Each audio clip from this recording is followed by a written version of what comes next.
पिछले कुछ सालों में यूनाइटेड स्टेट्स ऑफ अमेरिका और इंडिया के संबंध मजबूत होकर आज जिस भी हाइट पर पहुंचे हैं उसके पीछे सबसे बड़ा हाथ है अमेरिका के पिछले प्रेसिडेंट डोनाल्ड ट्रंप का, जिन्होंने भारत को हर प्रकार से बैक किया। भारत जो कि एक नॉन नाटो देश है, हमें कई सारे एडवांस्ड और हाईटेक वेपन्स बेचने के लिए अमेरिकन लॉज में चेंजेस करने हो या फिर लिमुआ, कॉमकासा और बैका जैसे भारत के साथ बहुत ही इंपॉर्टेंट और स्ट्रेटेजिक डिफेंस पैक्ट साइन करने हो, जो कि भारत ने आज तक रशिया के साथ भी साइन नहीं किए हैं। इसका श्रेय डोनाल्ड ट्रंप को ही जाता है। लेकिन अब डोनाल्ड ट्रंप के पिछले 5 साल के किए किराए के ऊपर 5 मिनट में ही पानी फेरने का काम किया है जो बाइडेन एडमिनिस्ट्रेशन ने, और भारत के खिलाफ बहुत ही सेंसिटिव मुद्दा उठाने की कोशिश की है। दरअसल अमेरिकन प्रेसिडेंट जो बाइडेन ने भारत में जो यूनाइटेड स्टेट्स ऑफ अमेरिका की एम्बेसी है उसके लिए एम्बेसडर पद संभालने के लिए एक नए कैंडिडेट एरिक गारसेटी को चुना है, जो कि लॉस एंजलिस के मेयर होने के साथ साथ जो बाइडेन के बेहद क्लोज माने जाते हैं। एम्बेसडर के बारे में तो आपको पता ही होगा कि उसका काम स्टेट पॉलिसी के दायरे में रहकर दो देशों की सरकारों के बीच में रिश्ते मजबूत करना,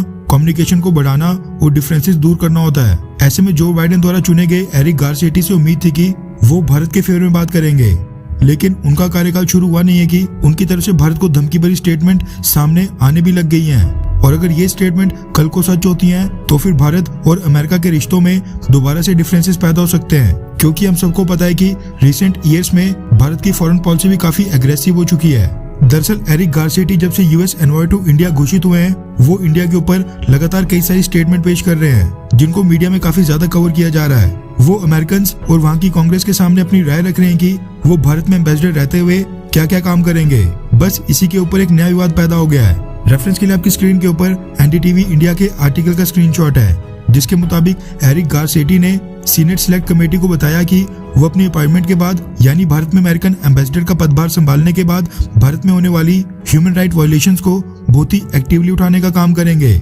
यानी जिस तरह से बराक ओबामा के कार्यकाल के समय अमेरिका द्वारा इंडिया को डेमोक्रेसी और ह्यूमन राइट्स वायलेशन के मुद्दे पर लगातार घेरा जाता था, एरिक गारसेटी भी सेम वही करने वाले हैं। वैसे अगर आपको आसान शब्दों में कहो तो कल को अगर भारत में फार्मर्स प्रोटेस्ट की तरह दोबारा से कोई नया प्रोटेस्ट खड़ा हो जाता है, कश्मीर में सिक्योरिटी फोर्सेस एंटी नेशनल्स के ऊपर कोई कार्रवाई करती हैं, या दिल्ली की तरह दोबारा से कोई दंगे फसाद हो या एंटी सीए और एनआरसी प्रोटेस्ट हो, अमेरिका एक बार फिर इन सभी मुद्दों को लेकर भारत के खिलाफ वोकल होने वाला है, जो डोनाल्ड ट्रंप के कार्यकाल में बिल्कुल बंद हो गया था। एरिक गारसेटी ने कहा कि ह्यूमन राइट्स और डेमोक्रेसी की रक्षा करना ही उनकी फॉरेन पॉलिसी का एक पिलर होगा। इसी के साथ उन्होंने कहा कि वो भारत में सिविल सोसाइटी के साथ मिलकर काम करेंगे, यानी जो भारत में कई सारे नॉन गवर्नमेंट ऑर्गेनाइजेशन, एनजीओस और संगठन हैं, उनके साथ मिलकर उनके मुद्दे उठाएंगे। इसके साथ ही एरिक गारसेटी ने यह भी कहा कि वो इंडिया के वेपन सिस्टम की डाइवर्सिफिकेशन की वकालत करेंगे, यानी भारत से कहा जाएगा कि भारत रशियन के साथ साथ ज्यादा से ज्यादा अमेरिकन हथियारों को भी परचेज करे।